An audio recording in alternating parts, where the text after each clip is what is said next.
Srimad Bhagavatam, Canto 3, Chapter 1, text number? You told me yesterday 27, is that right?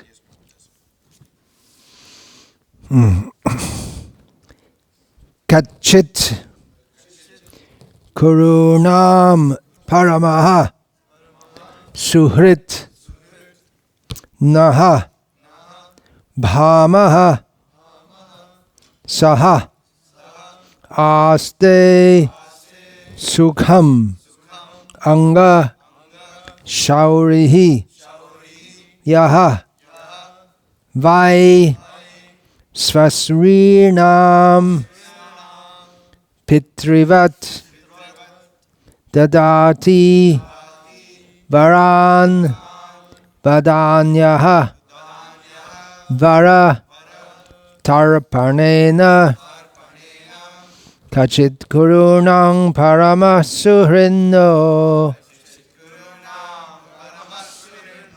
Bhama Saaste Sukham Anga Shaurihi Yo Vai Swasrinam Pitrivaddadati Varan Vadanyo Varatarpanena Kachit Kurunam Paramah Suhrino Bhama Saaste Sukham Anga Shaurihi Yo Vai Swasrinam Pitrivaddadati Varan Vadanyo Varatarpanena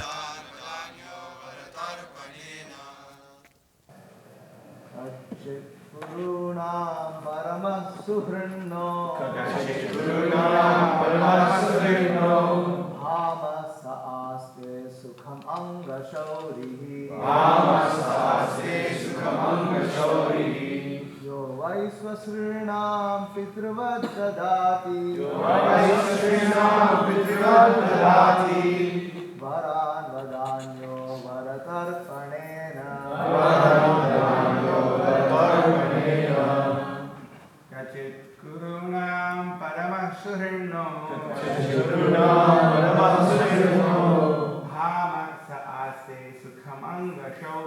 Bhama Saaste Sukhamanga Shaurihi Swasrinam Pitrivaddadati Varan Vadanyo Varatarpanena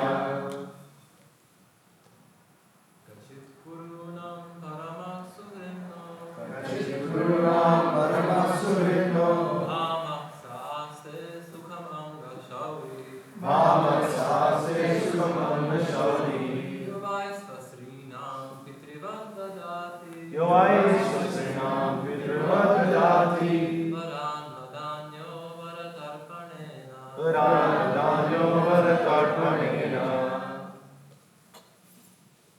Kachit Kurunam Paramasuhrino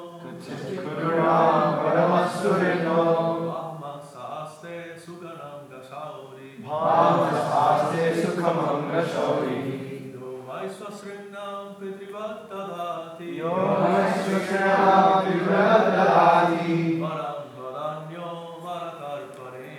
Varan Vadanyo Varatarpanena Ladies, Kachit Kurunam Paramasuhrino Bhama Saaste Sukhamanga Shauri Yo Vai Swasrinam Pitrivaddadati Varan Vadanyo Varatarpanena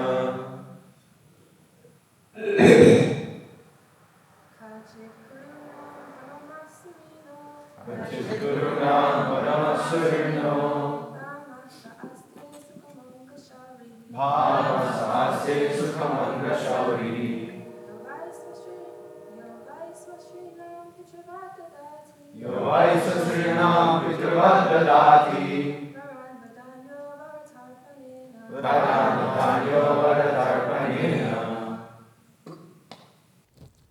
Kachit, whether Kurunam of the Kurus, Paramaha, greatest, Suhrit, well-wisher, Naha, our, Bhama, brother-in-law, Saha, he, Aste, is, Sukham, happy, Anga, O Udhava, Shaurihi, Vasudeva, Yaha, one who, thy, certainly, Swasrinam, of the sisters, Pitrivat, like a father, Dadati, gives,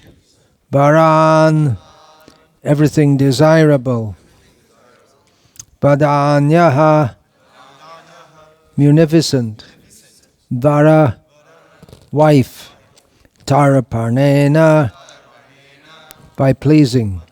Translation. Please tell me whether the best friend of the Kurus, our brother-in-law, Vasudeva, is doing well. He is very munificent. He is like a father to his sisters, and he is always pleasing to his wives. Purport. Lord Krishna's father, Vasudeva, had 16 wives, and one of them, named Pauravi or Rohini, the mother of Baladev, was the sister of Vidura. Vasudeva, therefore, was the husband of Vidura's sister, and thus they were brothers-in-law. Vasudeva's sister Kunti was the wife of Pandu, Vidura's elder brother, and in that sense also, Vasudeva was brother-in-law to Vidura. Kunti was younger than Vasudeva, and it was the duty of the elder brother to treat younger sisters as daughters. Whenever anything was needed by Kunti, it was munificently delivered by Vasudeva due to his great love for his younger sister. Vasudeva never dissatisfied his wives, and at the same time he supplied the objects desired by his sister. He had special attention for Kunti because she became a widow at an early age. While inquiring about Vasudeva's welfare, Vidura remembered all about him and the family relationship.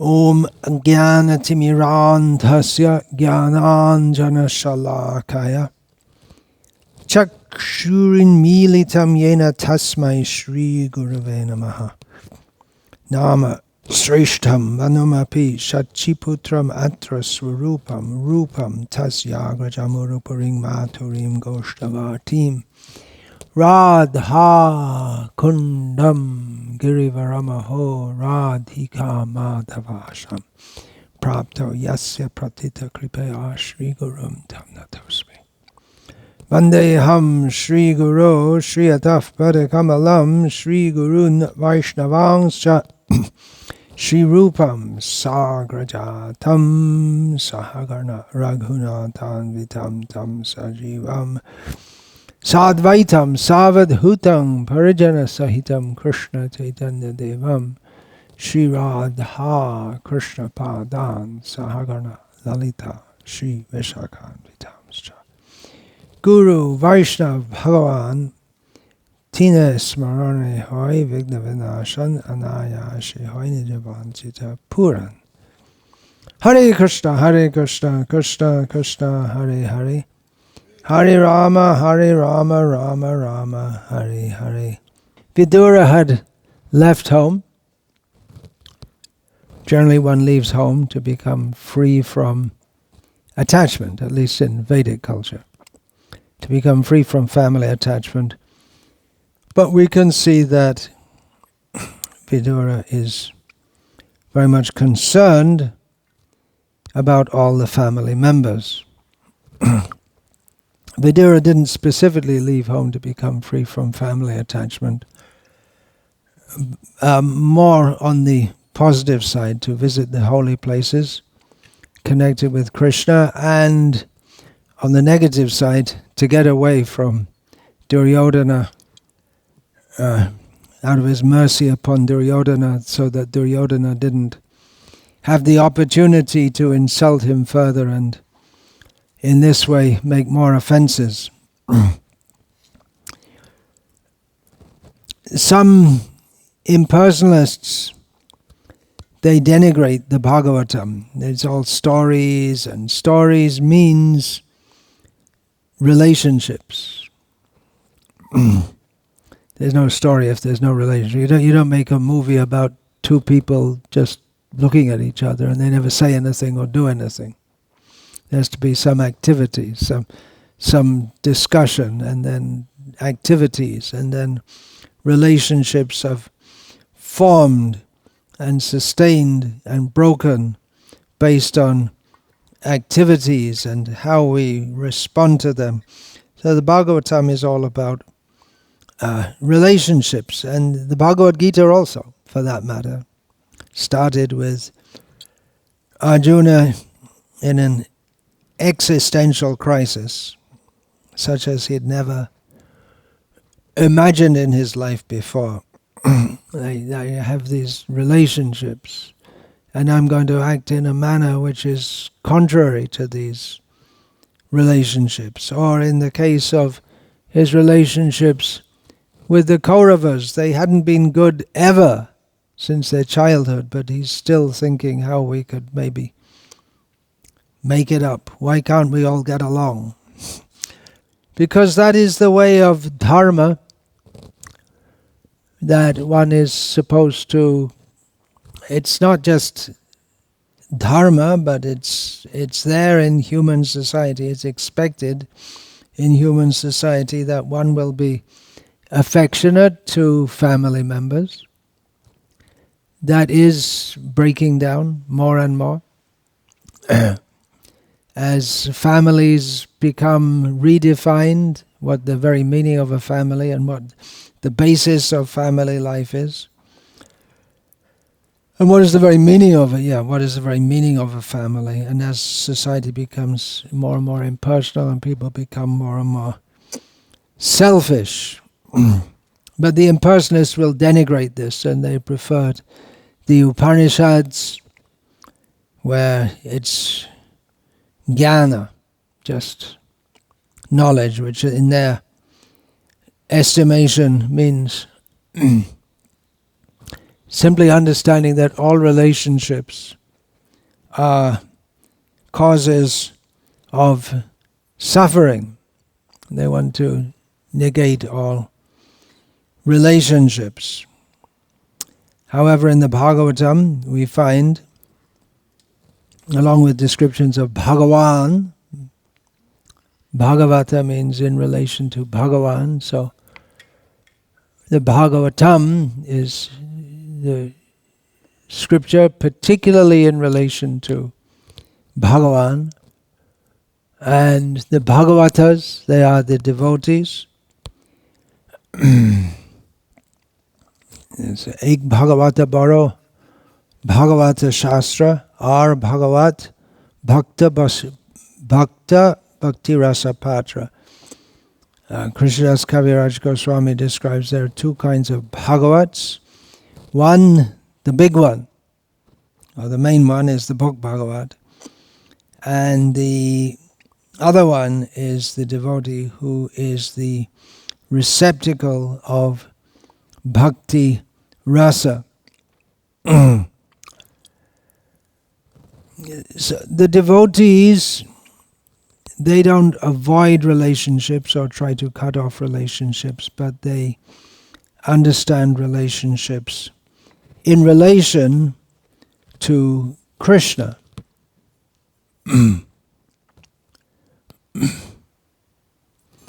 There was a popular song in the 1960s, which I heard again and again and again, because my sisters, two elder sisters in the next room, who I didn't have much relationship with at all, or my younger sisters for that matter, they would play it again and again. You probably know this. You need someone to love. You got to find someone to love. You know that also? Still lives on. That is human society. Some people go away out of frustration. They become recluses. Or they may be going away to search for God. But generally in human society, you see, you need someone to love. And you also need someone to hate. That seems to be part of human life. Love in the material world means you hate others. As I was growing up in merry old England in this lifetime, it's not part of the school syllabus, but you learn to hate French people, and we never saw any French people, but anyway, we're not supposed to like them, and have all kinds of slang terms, derogatory terms for French people, Italian people also, we never saw an Italian, blacks, Pakistanis, they weren't liked at all, and so on. So if you're part of one group, then you hate another group, and you identify with one group. We're working class, we don't like those snooty upper class people. And these snooty upper class people are snooty, which means they look down on the plebs, which word we didn't know, and so on. So love means you identify with one group and you don't like another group. That's love in the material world, and is nonsense, because we're only in a body for a short time, and we're all part and parcel of Krishna, so why should we hate anyone? The impersonalists miss this. They think we're all Brahman, so we shouldn't have any relationship with anyone. But the Vaishnavas, they see we're all spirit souls, part and parcel of Krishna, so we should love everyone. But at the same time, in Vedic culture, it regulates who we should love, which might seem very strange to the Western mentality. You find out who you love, right? You choose your friends, you choose your life partner. You might still be looking at the age of 70 for your life partner, having been through 3 or 4 tries so far. You were just telling me.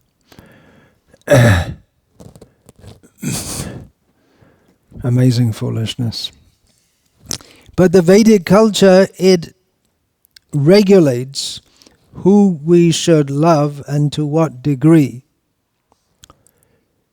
Your elder, here we find in the text here, that the elder brother is like a father to his sisters, and there's a relationship of love there, which is, it's not just sending text messages, actually not sending text messages at all, but protecting as far as possible. Vasudeva wasn't able to protect anyone, except he protected his wife by his diplomacy. Otherwise, before Kamsa, he wasn't able to protect his children or anyone else. Kamsa was so powerful. Giving gifts, and the reciprocation is there. That's there in Indian culture up to the present day. There's the one day when the sisters, they come and tie the Raksha Bandhana. They tie a string on their brother's wrist. What else do? They cook for them or something, and then there's also Yama Dvitiya, which is much celebrated in Mathura, where that's also something similar. I can't remember. It was because Yama and Yami, which means Yamaraj, and Yami means Yamuna, his sister. So it's something, I can't remember exactly what they do. They go to the Yamuna and then they do something which saves the brother from going to Yamaraj. I can't remember exactly, but it's regulated like that, and it's clear. Just like, for instance, if the girl gets married and then her husband dies young when she has no children or very young children, then she goes back to her father's house. And if the father's house isn't there, then she goes to live with her elder brother, and you have to have enough children to do all of this.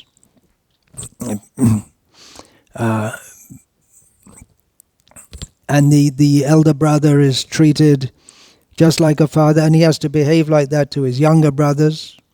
We see that Ram, Lakshman, Bharat and Shatrugna, they were born very close to each other, but still Rama was treated as the order giver, just like the father among the other brothers, and even among the demons. We see Hiranyaksha, he was physically born before Hiranyakashipu, but that means he's begotten a second or two later. So he's the younger brother, and he was on the behest of Hiranyakashipu. He was going all over the universe and causing havoc as to please his elder brother, because they're demons. And we see again in Ram Leela, we see that the brothers of Ravana, they knew he was off. Those who were still alive, because the first one got killed, right? Before Ravana had even heard of Rama. But then Kumbhakarna, he also understood, look, this is nonsense. Just give Sita back. But anyway, Ravana said, no, you go and fight. Go and fight. So he did. He said, anyway, I'm going to... He went out, yes, I'll kill. But he knew he was going to get killed. But still he had to do his duty to his brother. And of course, very famously, Vibhishana, half-brother of Ravana, that became his dharma sankat. Should I stay with a brother who's so evil, or should I serve him?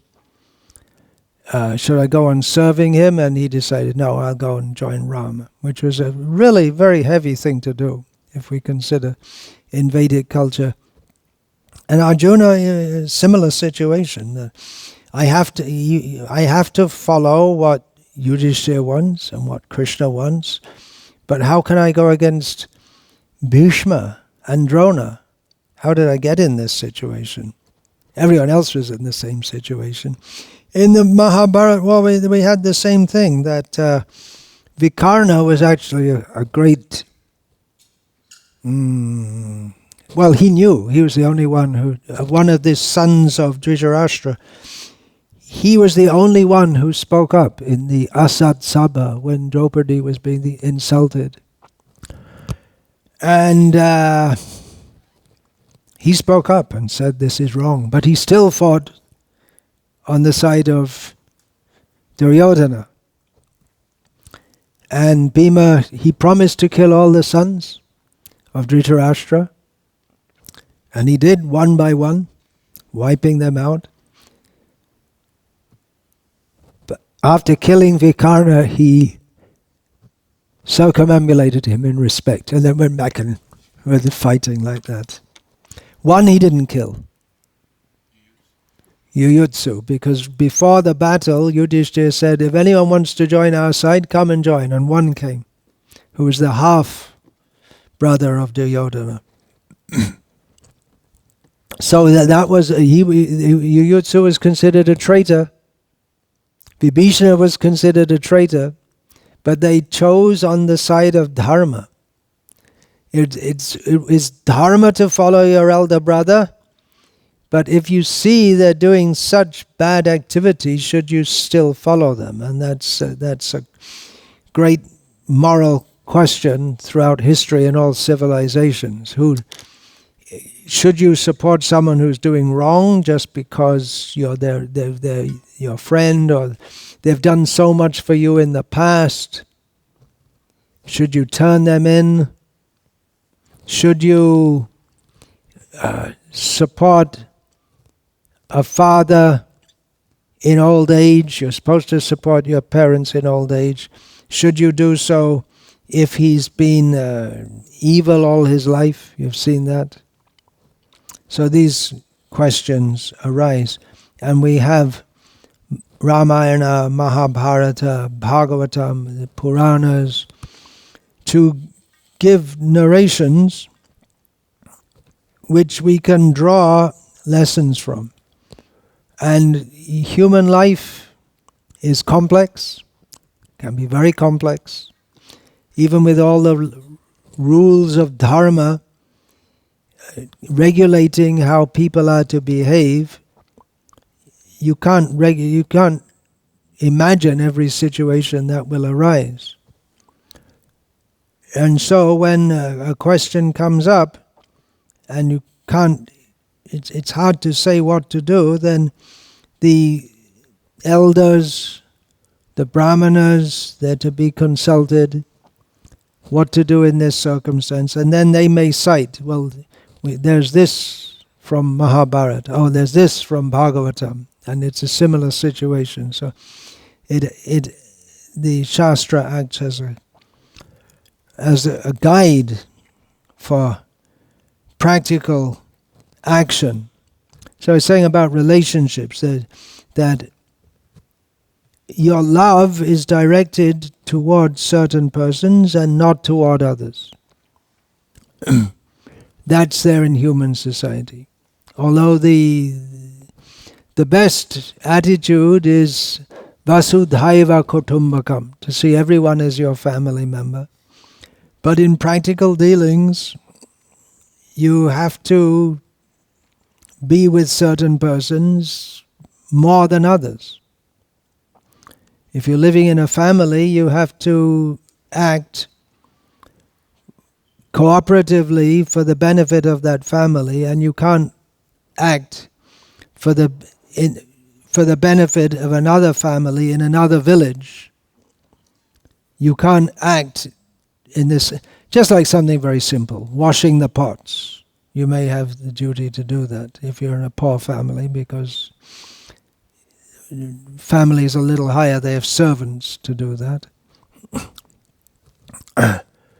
So, okay, that's your duty to do that, and you do that, and that contributes to the family's ongoing welfare. You can't go and wash the pots in every house. So we're with specific people, we're brought together, and we may be sent. Well, especially the young girls are sent. Now you have to marry. You go there and marry. And they adjust. They have to adjust. There was an American anthropologist in India. I read her book, trying to understand, or just documenting life in a North Indian village. So she was going, especially seeing all the women, because mostly anthropologists are women and feminists. So she asked all the women, "Do you love your husband?" And many of them couldn't understand the question, what it even meant. What do you mean? It's like something like, "Do you breathe air?" And then some of them said yes. And then when she asked why, they found that also very difficult to answer. And one of them came up with the answer, "Because he's my husband." That's the answer. That's what you do. It's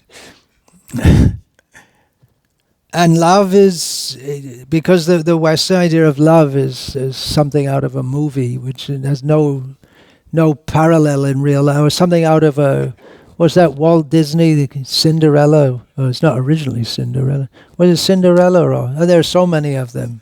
Snow White and the Seven Dwarfs. So they're not originally Walt Disney, but it's originally from some Western folklore or something like that. Some idea, and then they all lived happily ever after. Sure.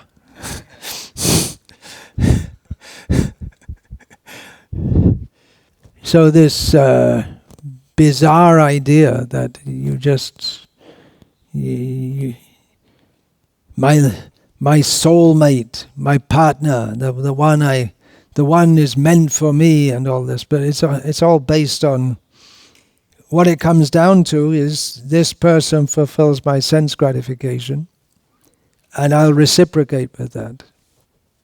And it is there, we see that Vasudeva was fulfilling the needs of his sisters, but he did that, or of course expecting reciprocation, but dharma means when we come above the level of just doing it because it's for dharma, then we come to nishkam karma, where we do it without expectation of return, either in this world or the next. One is, there's so many narrations in Shastra of those who performed righteous activities just because that's what you're supposed to, for the sake of dharma. Yudhishthira, when one time Draupadi was needling him, that what's the use of your dharma? Look what happened to us. You lost everything. We're humiliated. And Yudhishthira said, well, I don't perform dharma for the sake of what the result will be, but just because it's dharma, you have to follow. And the ultimate test came when at the end they all passed away, and Yudhishthira was the last. And then he saw Shakuni and Duryodhana in heaven and his own brothers in hell. That's narrated in Mahabharata. And then he couldn't understand it. Should be round the other way, although if Duryodhana died as a kshatriya on the battlefield, then maybe he should have gone to heaven anyway. But then Yudhishthira decided, okay, my brothers are here, I'll go with them. And that was the final test. It was an illusion.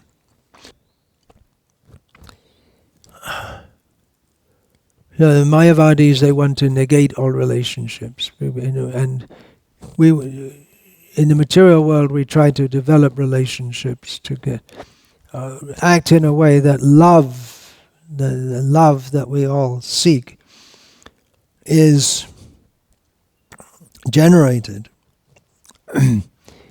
But relationships in this world always cause pain. Therefore, one should be free. Get free from all these things. Get free from worldly relationships. So why is Vidura talking about he wants to learn about all his relations? They're all in relation to Krishna. The central object of love is Krishna. Srila Prabhupada writes that in the preface to the Nectar of Devotion. The Nectar of Devotion, or the Krishna conscious movement teaches that the central, everyone is looking for love. There's a very good essay or a mini essay on love in the opening of the Nectar of Devotion. And the whole book is about love. It's about bhakti, bhakti rasa. Bhakti means love, bhakti rasa means love, bhakti rasa amrita means love. So it's a big ocean of love, all based on relationships and the different ways they're exchanged and how to develop that at the beginning, why we should develop it.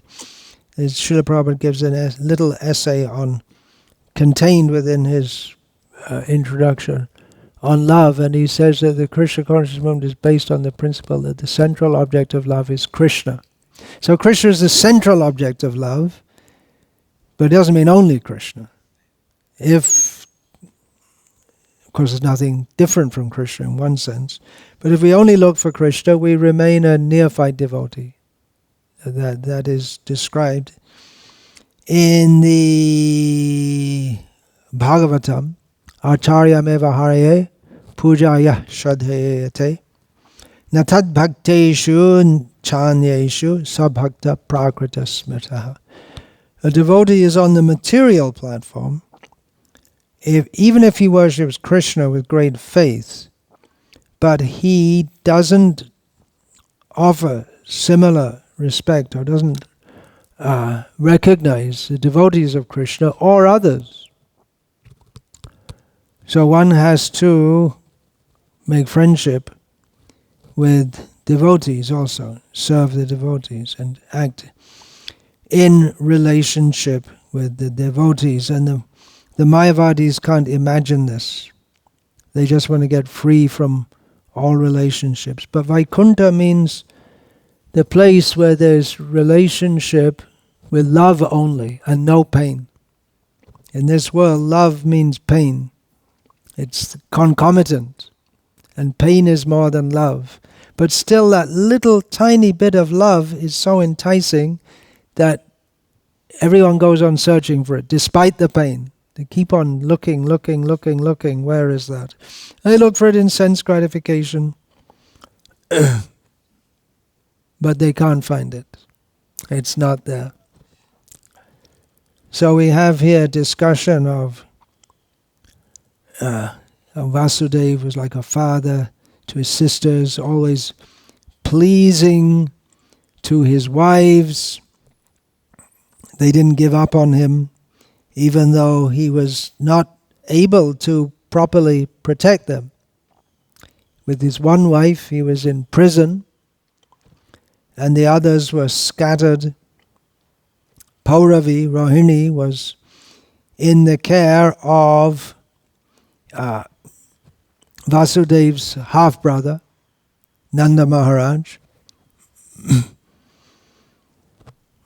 But still, they accepted. This is our condition. They didn't become discontent. Of course, not very happy with the circumstances due to the atrocities of Kamsa, but they didn't become discontent or blame Vasudeva, understanding that he's doing the best he can in his situation. He's not acting against dharma. Even though he did ultimately mislead Kamsa by taking his 8th son and pretending, misleading Kamsa. But that is acceptable in a time of great need, and especially in relationship to Krishna, that becomes transcendental. Otherwise, this relationships between family members, if it's not with Krishna in the center, then it's just Maya, that's all. Bhaktivinoda Thakur, who says in one of his songs that he's recalling his life, that dharma, he's talking about his youth, dharma smarya grihini kor takona grahila mami, something like that. Says, as a young man considering dharma, he married, he accepted a wife, because normally that would be arranged, but his immediate family members were all dead due to some epidemic. So many died. So he thought, yes, I should marry. He had many children, but then in another song, also in the Sharanagati series, this is Bhaktir bhaktir bahimok nija jane mane pur, jani pur. My own family members, if they're inimical to Krishna consciousness, I think of them as outsiders.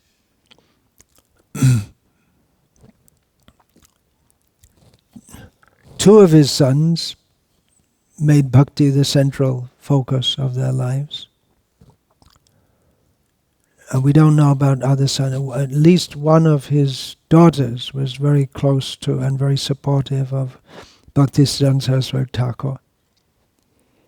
And Bhaktisiddhanta Saraswati Thakur also, he didn't, well, as a sannyasi especially, he didn't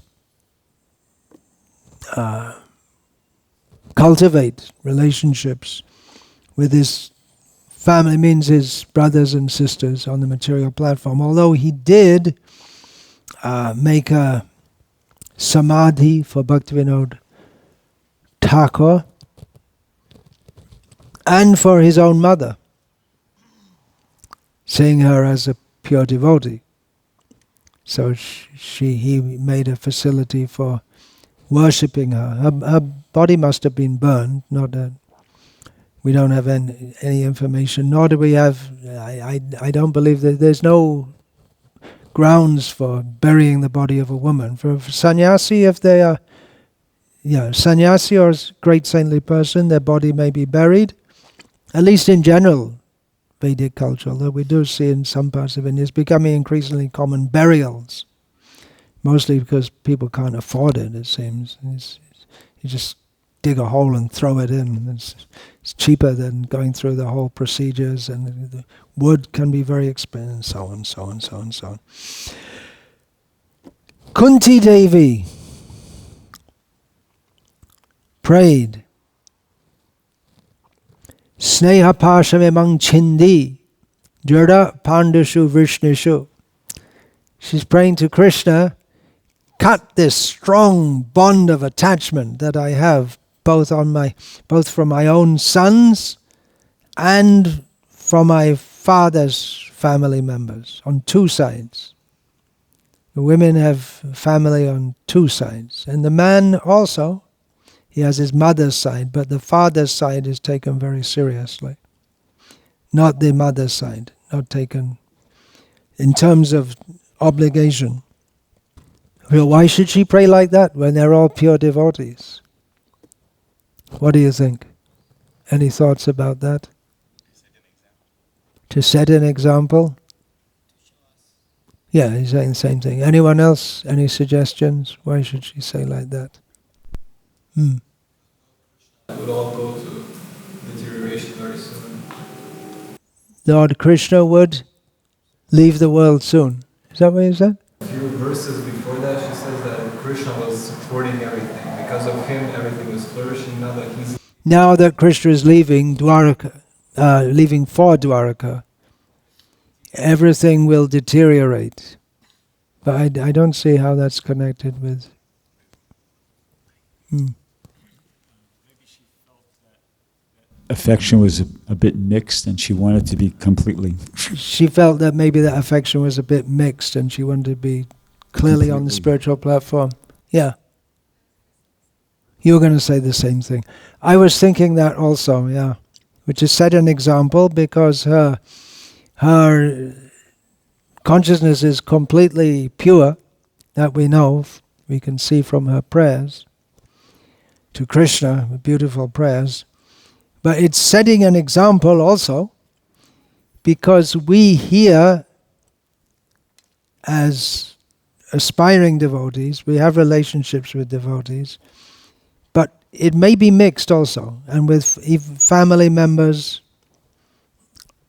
That also overlaps on the question that came up yesterday about talking only about Krishna. Is it all right to talk about other things? And we give the example of in management you have to talk about accounts, and maybe you're talking about computers because you need to get your computer working so you can do your service. But it can overlap. That's the word you use, right? And you can go too far where you're so much concerned with computers or management, and or we may relate with devotees for service, but it can deteriorate slightly or more than slightly. It's so easy to get off track.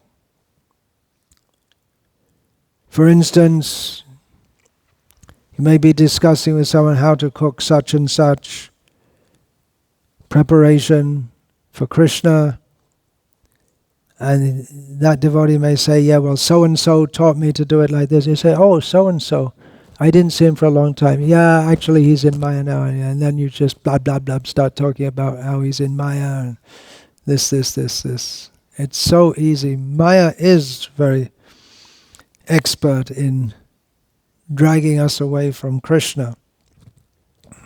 Okay, that's just a few points I thought I wanted to make. Hare Krishna, much more could be said, as always. Any question?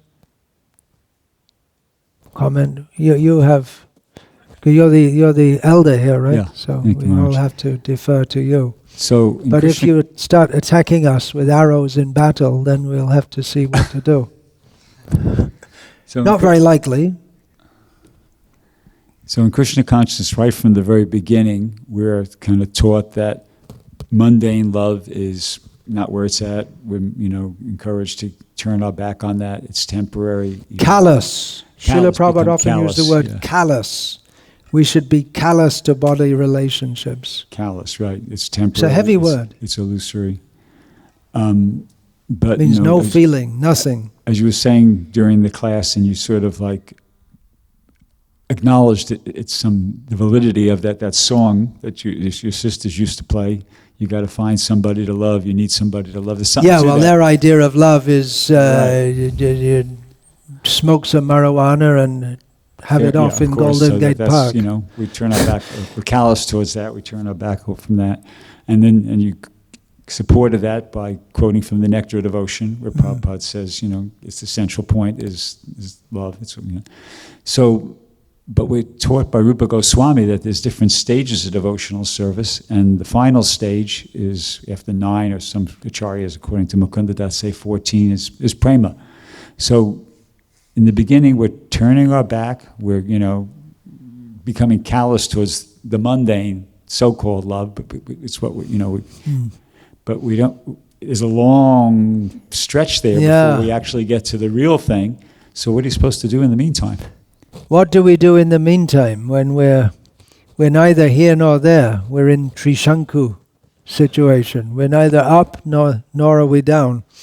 Cultivate relationships with devotees. That's what we should do. We're not at the stage of prem, but we should cultivate relationships with devotees. We're in serving together.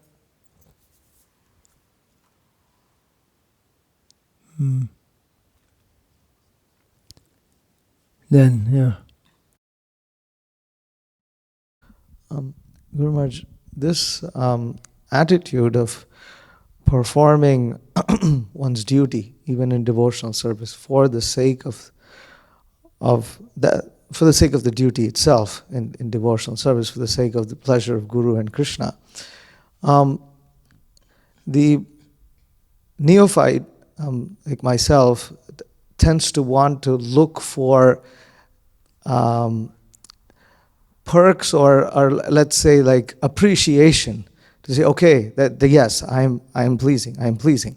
But oftentimes we reach a stage in devotional service where we're just expected to go on, where you will not get that kind of reciprocation all the time, but you're still expected to go on. At that time, one starts to feel I feel rather disturbed sometimes, because it doesn't. You don't know if you're actually pleasing, or sometimes you have doubts or things like this. And how do we reach that stage where we don't expect that appreciation? We just do it knowing that it pleases them, but not that we actually expect a result from doing so. Yeah, Srila Prabhupada often used the word duty. I have to do my duty. And that's what Vaidhi Bhakti means. To rule, Vidhi means you have to do it. That's all. And we learn from Gita, we have to hear again and again, that labha labho jaya jayo. Whether we gain or lose, whether we win or lose, we have to do our duty. Srila Prabhupada, he couldn't, he was trying to instill that in his early disciples. He had to deal with them practically totally on the affective or emotional platform. He couldn't just come in and say, okay, now all of you do this, you should do it because Rupa Goswami said. He had to attract them to do that. Even he made disciples, they had no idea what it meant to be a disciple.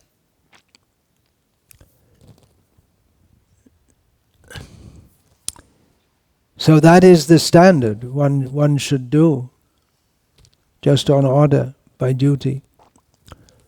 And we're neophyte.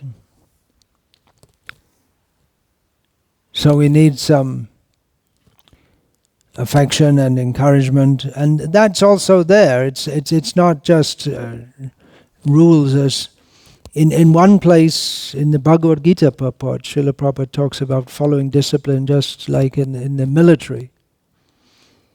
But then elsewhere he said we shouldn't be like the military, that just you have orders and you do what you do, but naturally there should be some exchange of affection. It's just like I was saying that the brothers were serving Rama. They did out of duty. But there was a strong exchange of affection also.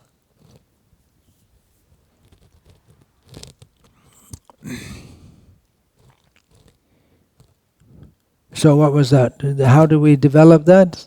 Well, how do we develop anything? We just go on with the process. But I do feel that because in the Western world there's no sense of dharma, and in India decreasingly so, that we are emphasizing more and more within this movement on affection, relationships, as the basis. But the basis should be that I'm a servant of Krishna and I have to do what Krishna wants. That should be the basis. And then the affection comes. But if you put the affection first, and then you without proper understanding of what it means anyway, it becomes very mundane, and then you see the Guru smiles at you, and a nice Tamil president is someone who lets me do whatever I like. There's, where did I read that? There's someone saying he was in the army training, and he was always bickering with the sergeant, and the sergeant was really heavy with him in training. He didn't like it at all. And then they got the notice that in a few weeks you're being sent to the front to fight. Then he realized, whoops, wait a minute, I need that training. And then his attitude changed. He understood what the sergeant was teaching was for his own benefit. He was being really heavy with him. Don't be careful with that gun, and you have to hold it like this, you have to polish it, whatever. And you have to follow the discipline, because we're all in the army unit, you're all together. You all have to, if you don't follow the discipline, you're all going to get destroyed immediately. You have to, the discipline helps each one to help each other. So there's an analogy there. And also in this very selfish age, everyone's always thinking of themselves and their own benefit. But the concept of the self in more traditional cultures, and definitely in Vedic cultures, is that we are part of a group, and we have to think of the group benefit first, rather than what I might see as my own individual benefit. You're going to ask something? Mataji, is anyone? No. And on top, when we come to the spiritual sphere, Bhagavad Gita, and especially devotional sphere, then we have to see not only in terms of worldly dharma, what's the actual basis of dharma, see ourselves as eternal beings, and what we do has an effect on our own future. And while acting within this world according to the rules of this world, we have to remember we have nothing to do with this world. And we have to act for our eternal benefit. Guru Maharaj, we can even see in your own life there was a point of time where some leaders of the movement were promoting a particular person to be very elevated and 11 to be precise. Not this that much, but someone outside of. Oh, I see. And then after the 11, then they found someone else. Outside. And you stood up to it, Maharaj, and you in some lectures you spoke. What was the etiquette that you followed? It's a difficult one, because Srila Prabhupada, he wanted us all to cooperate. That was a very strong point. But on the other hand, when you see things that are definitely what you see as being definitely what Prabhupada didn't want, and then where do we cooperate? It becomes again a similar situation to Arjuna. Should I fight or should I just cooperate? So it becomes a very difficult situation, doesn't it? We get blamed for not cooperating, but then should we cooperate in going against what Prabhupada wanted and say, no, this is what Prabhupada wanted. This is really what Prabhupada wanted. And there may be different opinions about what he wanted. So, Maharaj, what was the etiquette that you followed in disagreeing with your seniors? At that time? Yes, Maharaj. I gave a letter to my GBC member and said, if you want, you can give it to the GBC. They gave it. That was it. That's all I did.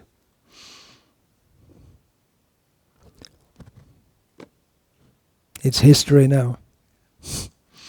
Maharaj, you're speaking about relationships, and that's like a big part of just being in the brahmacharya ashram, having those deep relationship with the devotees. But often, it's like, at least as years go on, it's like those close devotees, even that sometimes that brought you in, they sometimes fall out, or the friends that you've been with also fall out. Is that kind of what we lack? Is that like that you talked about duty as like our basis? Yeah. The Pandavas stuck together. The Kauravas stuck together. In this modern life, no one sticks together. One devotee was telling me he was thinking of moving to where his daughter you know who he is. He's from North Carolina, and his daughter just got married in New Jersey. He was thinking, I was thinking of moving to be close to my daughter. Why you want to move? The American life, they'll move also. Everyone's always moving here and there.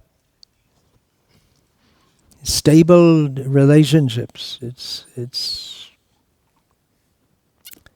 It's very poor. People don't trust anyone. They don't. There's no trust and there's no love. The basis of love is trust. People are all just living in some dreamland, aren't they? They're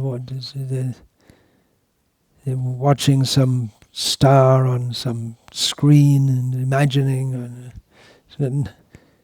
the star doesn't know them, not interested in them, and the star of today will be forgotten tomorrow. I was surprised you knew about that song, right? That's from Jefferson Airplane. In 100 years, I suppose, no one will know about that. I'm surprised anyone still knows about that. I know so many songs because I used to hear them again and again and again. And it's simple, catchy lyrics that you don't forget. So deeply embedded in my contaminated consciousness. Okay, Hare Krishna. All glories to Srila Prabhupada. Srimad Bhagavatam ki jai. Hare Krishna.